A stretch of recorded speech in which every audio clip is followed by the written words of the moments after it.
Hello friends, ಎಲ್ಲರಿಗೂ ನಮಸ್ಕಾರ. 61ನೇ ದಿವಸದ ವೆಯ್ಟ್ ಲಾಸ್ ಜರ್ನಿಗೆ ನಿಮ್ಗೆಲ್ಲರಿಗೂ ಸ್ವಾಗತ. 90 ಡೇಸ್ ವೆಯ್ಟ್ ಲಾಸ್ ಜರ್ನಿಯಲ್ಲಿ ಇವತ್ತು 61ನೇ ದಿವಸ. ಇವತ್ತು ಮಾರ್ನಿಂಗ್ ಡ್ರಿಂಕ್ ಅಂತ ಹೇಳಿ ಡಿಟಾಕ್ಸ್ ಜ್ಯೂಸ್ ಅನ್ನ ಮಾಡ್ತಾ ಇದ್ದೇನೆ. ಇಲ್ಲಿ ಒಂದು ಆರೆಂಜ್ ಅನ್ನ ತಗೊಂಡಿದ್ದೇನೆ, ಸ್ವಲ್ಪ ಕ್ಯಾರೆಟ್ ತುರಿ ಹಾಗೆ ಬೀಟ್ರೂಟ್ ತುರ್ಕೊಂಡು ಯೂಸ್ ಮಾಡ್ತಾ ಇದ್ದೇನೆ. ಬೇರೆ ಪುದೀನ ಯಾವುದು ಹಾಕೊಳ್ಳಿಲ್ಲ, ಯಾಕೆಂದ್ರೆ ಪುದೀನ ಹಾಕಿದ್ರೆ ಅದರದ್ದೇ ಫ್ಲೇವರ್ ಜಾಸ್ತಿ ಆಗಿ ಬರ್ತದೆ. ನನ್ಗೆ ಆರೆಂಜ್ ಫ್ಲೇವರ್ ಜಾಸ್ತಿ ಆಗಿರ್ಲಿ ಅಂತ ಅನ್ನಿಸ್ತು, ಅದಕ್ಕೋಸ್ಕರ ಆರೆಂಜ್, ಕ್ಯಾರೆಟ್ ಮತ್ತೆ ಬೀಟ್ರೂಟ್ ಹಾಕಿ ಇವತ್ತು ಜ್ಯೂಸ್ ಅನ್ನ ಮಾಡ್ಕೊಳ್ತಾ ಇರ್ತೇನೆ. ಈ ಒಂದು ಸಮ್ಮರ್ಗೆ ಈ ರೀತಿ ಜ್ಯೂಸ್ ಅನ್ನ ಮಾಡ್ಕೊಂಡ್ರೆ ನೀವು ಹೈಡ್ರೇಟ್ ಆಗಿರ್ತೀರಾ. ಅದರ ಜೊತೆಗೆ ನಾನು ಕುಕುಂಬರ್ ಕೂಡ ಸೇರಿಸಿದೆ, ಯಾಕೆಂದ್ರೆ ನೀರು ಜಾಸ್ತಿ ಸೇರಿಸುವುದಕ್ಕಿಂತ ಕುಕುಂಬರ್ ಸೇರಿಸಿದ್ರೆ ಅದರದ್ದೇ ನೀರ್ ಇರ್ತದೆ, ಅದು ಆರೋಗ್ಯಕ್ಕೆ ತುಂಬಾ ಒಳ್ಳೇದು, ನಮ್ಮ ದೇಹವನ್ನ ಕೂಲ್ ಆಗಿ ಇರಿಸ್ತದೆ. ಅದಕ್ಕೋಸ್ಕರ ಕುಕುಂಬರ್ ಕೂಡ ಆಡ್ ಮಾಡ್ಕೊಂಡೆ.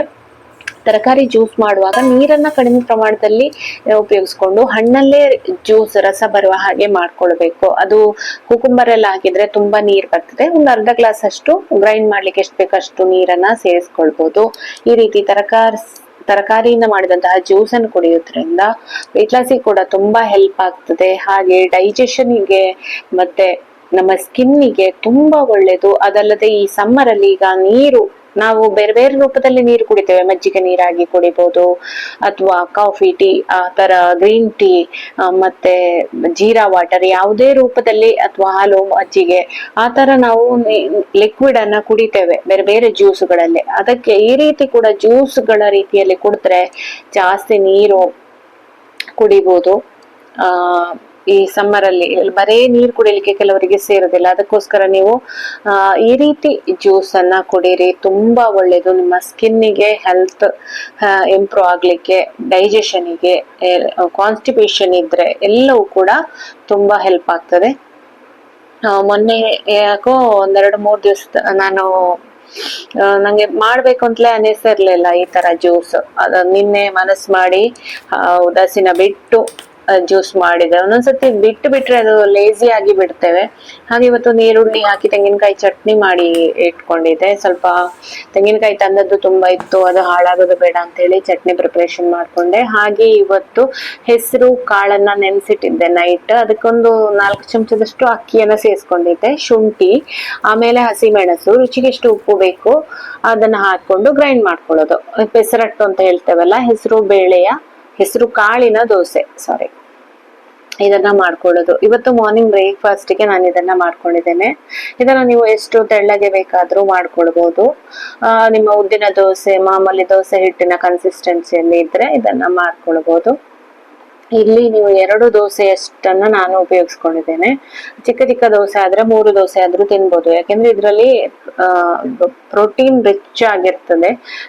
ನೀವು ಆದ ಕಾರಣ 3 ದೋಸೆವರೆಗೆ, ಸಣ್ಣ ದೋಸೆ ಆದ್ರೆ 3 ದೋಸೆವರೆಗೆ ತಿನ್ಬೋದು. ಸ್ವಲ್ಪ ತುಪ್ಪ ಹಾಕಿ ಚೆನ್ನಾಗಿ ರೋಸ್ಟ್ ಮಾಡ್ಕೊಂಡು ಬೇಯಿಸ್ಕೊಂಡೆ. ಇನ್ನೂ ತೆಳ್ಳಗೆ ಬರ್ಬೇಕು ಅಂದ್ರೆ ಹಿಟ್ಟಿನ ಕನ್ಸಿಸ್ಟೆನ್ಸಿ ಸ್ವಲ್ಪ ನೀರ್ ಮಾಡಿತು ಅಂದ್ರೆ ಇನ್ನೂ ತೆಳ್ಳಗೆ ಬರ್ತದೆ. ಅದ ಕಾರಣ ನಾನ್ ಸ್ವಲ್ಪ ದಪ್ಪ ಇಟ್ಟಿದ್ದೆ ಹಿಟ್ಟು, ಹಾಗೆ ದೋಸೆ ಕೂಡ ಸ್ವಲ್ಪ ದಪ್ಪನೇ ಬಂದಿದೆ. ಇನ್ನು ತೆಳ್ಳಗೆ ಬರ್ಬೇಕು ಅಂದ್ರೆ ದೋಸೆ ಹಿಟ್ಟನ್ನ ಸ್ವಲ್ಪ ನೀರ್ ಮಾಡ್ಬೇಕಾಗುತ್ತೆ. ಹಾಗೆ ಇವತ್ತು ನನ್ನ ಬ್ರೇಕ್ಫಾಸ್ಟ್ ಗೆ 2 ದೋಸೆ ಹಾಗೆ ನೀರುಳ್ಳಿಯಿಂದ ಮಾಡಿದಂತಹ ಚಟ್ನಿ, ಇದಾಗಿತ್ತು ನನ್ನ ಬ್ರೇಕ್ಫಾಸ್ಟ್. ಫ್ರೆಂಡ್ಸ್, ನಿಮಗೆ ವಿಡಿಯೋಸ್ ಎಲ್ಲ ಇಷ್ಟ ಆಯ್ತು ಅಂದ್ರೆ ಖಂಡಿತ ಲೈಕ್ ಮಾಡಿ, ಶೇರ್ ಮಾಡಿ. ಹಾಗೆ ಚಾನಲ್ ಅನ್ನ ಫಸ್ಟ್ ಟೈಮ್ ನೀವು ನೋಡೋದಂತಾದ್ರೆ ಖಂಡಿತ ಸಬ್ಸ್ಕ್ರೈಬ್ ಆಗೋದನ್ನ ಮರಿಬೇಡಿ.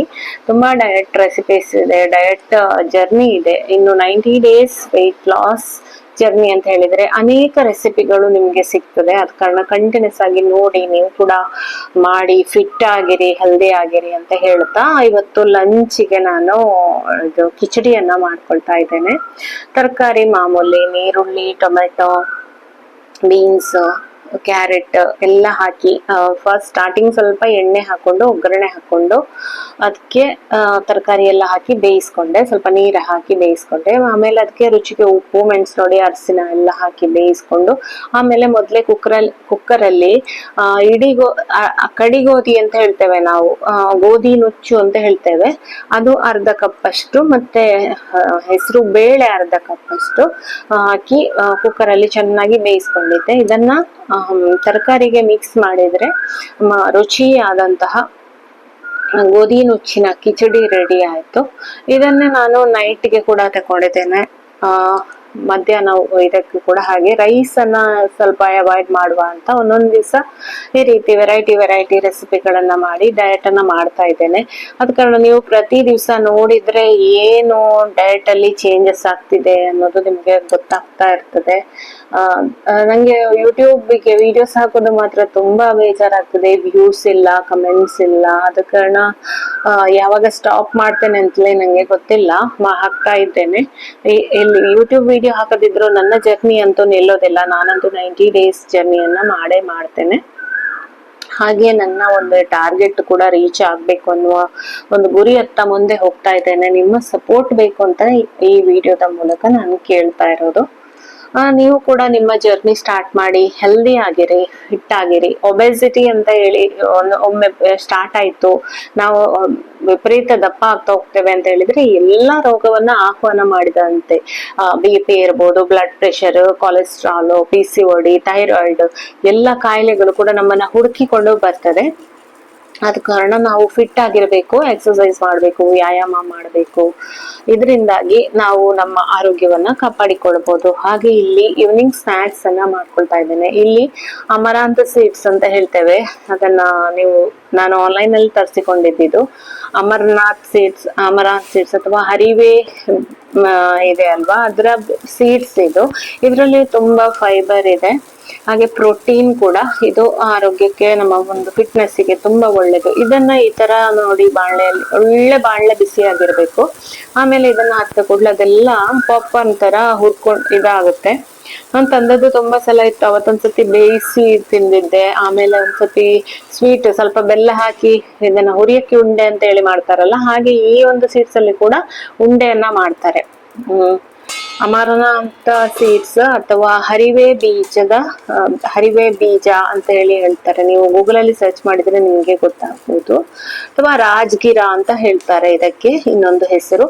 ಇದನ್ನ ನಾನಿವತ್ತು ಮಿಕ್ಸ್ಚರ್ ತರ ಮಾಡ್ಕೊಂಡಿದ್ದೇನೆ. ಸುರುವಿಗೆ ಒಗ್ಗರಣೆಗೆ ಸ್ವಲ್ಪ ಬೆಳ್ಳುಳ್ಳಿ ಹಾಕೊಂಡಿದ್ದೇನೆ, ಹಸಿಮೆಣಸು, ಕರಿಬೇವು, ಒಣಮೆಣಸು ಎಲ್ಲ ಹಾಕೊಂಡಿದ್ದೇನೆ. ಹಾಗೆ ಸ್ವಲ್ಪ ಎಣ್ಣೆ ಹಾಕೊಂಡು ಅದರಲ್ಲಿ ಇದು ನೆಲಕಡ್ಲೆ, ಸ್ವಲ್ಪ ಬಾದಾಮಿ, ಮತ್ತೆ seeds, watermelon seeds, sunflower seeds ಅದೆಲ್ಲವನ್ನ ಹಾಕಿ ಫ್ರೈ ಮಾಡ್ಕೊಂಡದ್ದು. ಅದೆಲ್ಲ ಫ್ರೈ ಆದ್ಮೇಲೆ ಇಲ್ಲಿ ನಾನು ಮೊದಲೇ ರಾಜ್ಗಿರವನ್ನ ಇದು ಫ್ರೈ ಮಾಡಿ ಇಟ್ಕೊಂಡಿದ್ದೆ ಅಲ್ಲ, ಅದನ್ನೆಲ್ಲ ಹಾಕಿ ಚೆನ್ನಾಗಿ ಮಿಕ್ಸ್ ಮಾಡ್ಕೊಳ್ಳೋದು. ರುಚಿಗೆ ಉಪ್ಪು, ಮೆಣಸಿನ ಹುಡಿ, ಸ್ವಲ್ಪ ಹಳದಿ ಪೌಡರ್ ಅಷ್ಟನ್ನ ಹಾಕೊಂಡಿದ್ದೇನೆ.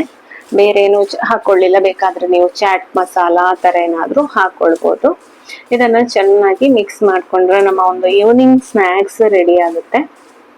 ಇದನ್ನ ಒಂದು ಸ್ವಲ್ಪ ಸಾಯಂಕಾಲದ ಹೊತ್ತು ಬೋರ್ ಆದಾಗ ಗ್ರೀನ್ ಟೀ ಜೊತೆ, ಅಥವಾ ಕಾಫಿ ನೀವು ಕುಡಿಯೋದಾದ್ರೆ ಕಾಫಿ ಆದ್ರೆ, ನಾನಂತೂ ಈ ಒಂದು ನನ್ನ ವೆಯ್ಟ್ ಲಾಸ್ ಜರ್ನಿಯಲ್ಲಿ ಕಂಪ್ಲೀಟ್ ಸ್ಟಾಪ್ ಮಾಡಿದ್ದೇನೆ. ಈಗ ಇವತ್ತಿಗೆ 61 ದಿವಸ ಆಯ್ತು. ಈ 61 ದಿವಸದಲ್ಲಿ ನಾನೊಂದು ಕೌಂಟ್ ಮಾಡಿ ಹೇಳ್ಬೋದು 2 ಸಲ ಕಾಫಿ ಕುಡ್ದಿದ್ದೇನೆ ಅಂತ ಹೇಳಿ. ಯಾಕೋ ಅವತ್ತೊಂದ್ಸತಿ ಆ ಡಿಟಾಕ್ಸ್ ಡಯಟ್ ಮಾಡಿದವತ್ತು ಅದರ ನೆಕ್ಸ್ಟ್ ಡೇ ನನಗೆ ಕಾಫಿ ಕುಡಿಬೇಕು ಅಂತ ಕ್ರೇವಿಂಗ್ಸ್ ಬಂದಿತ್ತು. ಹಾಗೆ ನಿನ್ನೆ ಒಂದು ಸಲ ಕ್ರೇವಿಂಗ್ಸ್ ಬಂದಿತ್ತು. ಹಾಗೆ 2 ಸಲ ನಾನು ಕಾಫಿಯನ್ನ ಕುಡಿದಿದ್ದೇನೆ 60 ದಿವಸದಲ್ಲಿ ಅಂತ ಹೇಳ್ಬೋದು. ಡೈಲಿ ಕಾಫಿ ಅಂತೂ ಕುಡಿಯಲ್ಲ. ಹಾಗೆ ನನ್ನ ಡಿನ್ನರ್ಗೆ ಸ್ವಲ್ಪ ಪೈನಾಪಲ್ ತಂದದಿತ್ತು, ಅದನ್ನ ಕಟ್ ಮಾಡಿ ತಗೊಂಡೆ. ಹಾಗೆ ಕಿಚಡಿಯನ್ನ ಸ್ವಲ್ಪ, ಅದು ಮಧ್ಯಾಹ್ನ ಮಾಡಿದ್ದು ಸಾಯಂಕಾಲಕ್ಕಾಗೋ ಸ್ವಲ್ಪ ಗಟ್ಟಿ ಆಗ್ತದೆ, ಅದಕ್ಕೆ ಒಂದ್ ಸ್ವಲ್ಪ ನೀರ್ ಹಾಕೊಂಡು ಚೆನ್ನಾಗಿ ಕುದಿಸ್ಕೊಂಡು ಮತ್ತೆ ರೆಡಿ ಮಾಡಿ ಡಿನ್ನರ್ಗೆ ಉಪಯೋಗಿಸ್ತಾ ಇದ್ದೇನೆ. ಇದಾಗಿತ್ತು ನನ್ನ ಡಿನ್ನರ್. ಫ್ರೆಂಡ್ಸ್, ನಿಮ್ಗೆ ವಿಡಿಯೋ ಇಷ್ಟ ಆದ್ರೆ ಖಂಡಿತ ಲೈಕ್ ಮಾಡಿ. ಹೀಗೇನೆ ಬೇರೆ ಡೈಲಿ ಡಯಟ್ ರೂಟೀನ್ ಜೊತೆ ನಾನು ಮತ್ತೆ ಬರ್ತೇನೆ. ಅಲ್ಲಿವರೆಗೆ ನಮಸ್ಕಾರ, ಬಾಯ್ ಬಾಯ್, ಟೇಕ್ ಕೇರ್, ಥ್ಯಾಂಕ್ ಯು.